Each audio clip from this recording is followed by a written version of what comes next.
Are water arenas worth the hassle of setting up? Are the swimming accessories even that beneficial when it comes to swimming?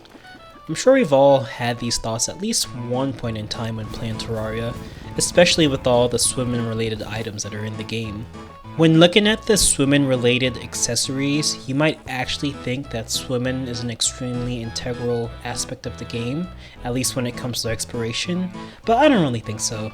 I don't think there are enough instances in the game where you're forced to explore swimming and its mechanics thoroughly. Sometimes I think about the first time I played Calamity mod and I was introduced to the sulfurous sea and the abyss, and I was just enamored by how deep it all was.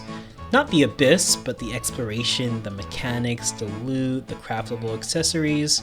It all really felt like anything encompassing swimming was really fleshed out in Calamity, especially the exploration aspect. Meanwhile, back in vanilla Terraria, as far as exploration goes, the best we can do is a 25% chance at generating an ocean cave that might have a water chest at the end. And the water chest might as well just have a huge pile of mermaid poop inside, because that's about how exciting water chest loot tends to be.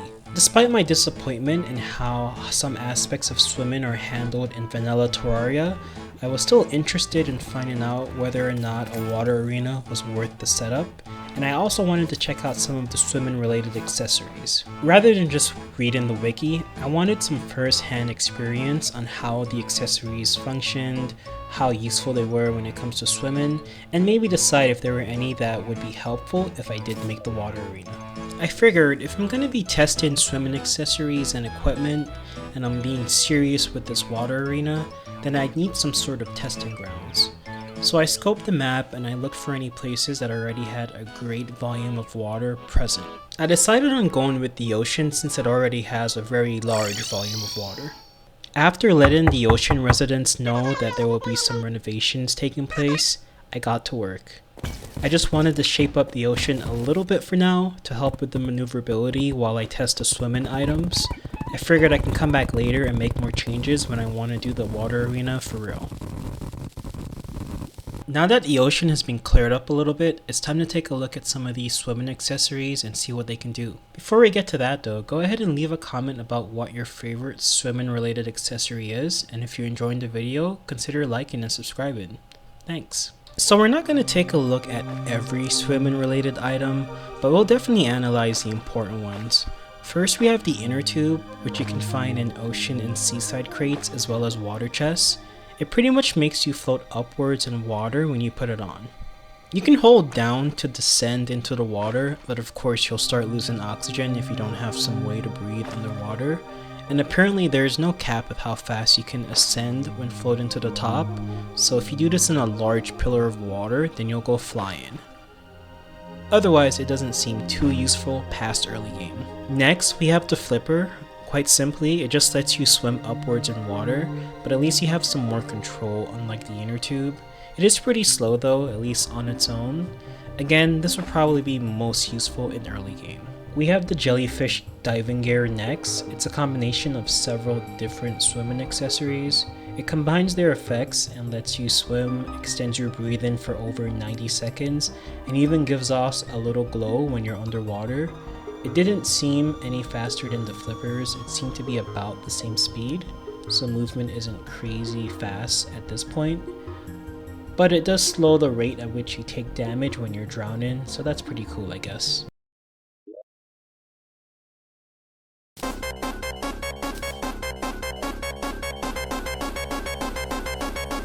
After that, we have the breathing reed.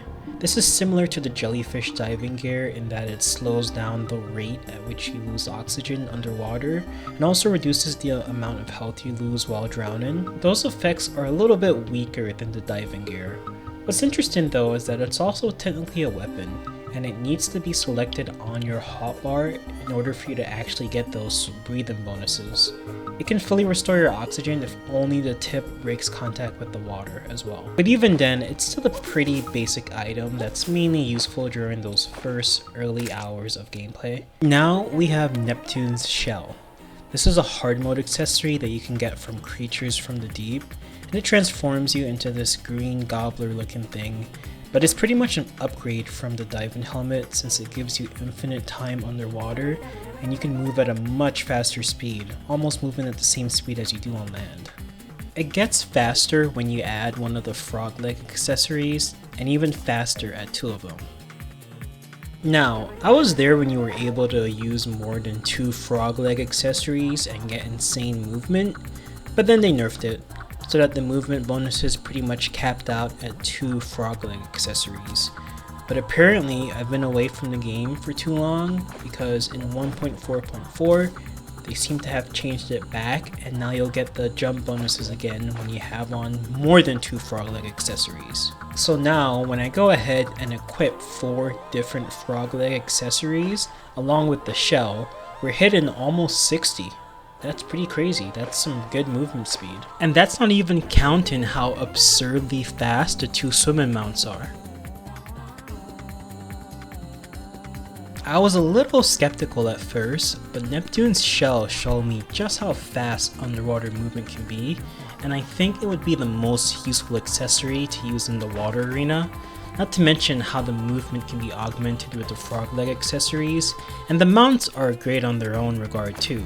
Something else to note about the merfolk transformation: the other swimming methods, like with the diving helmet or the flippers, they all require me to repeatedly press the jump button in order to swim. Whereas with the shell, I can just hold down the button and I guess like auto swim, and it'll just swim for me without having to repeatedly press space. So that's pretty good, you know, that's less mechanical demand for when I'm fighting a boss, and I'm all for that. I think we have a good grasp of how capable most of the swimming related equipment can be, so I think the next step would be to focus on building the arena. In the follow-up video to this one, we'll figure out which bosses will be engaging in the arena, as well as the loadouts and accessories that we'll be using, but more importantly, I'll have to finish constructing the arena. I think one thing that's needed is some more water, just to make sure I'm able to maneuver around easily. I'm too lazy to download a world editor or whatever I might need to do this, so there are just a few in-game ways I'm able to get a large amount of volume of water into the ocean. Which option do you think I'm going to go with? Option A, wet rockets. Option B, wet bombs. Or option C, the bottomless water bucket. Quick, pause the video and go comment now. Alright, now that you're back and you've commented, if you chose hidden answer D, the old tried and true, then you're correct. If you enjoyed the video, make sure to comment, like, and subscribe, and let me know if you're interested in a follow-up video. Thanks for watching.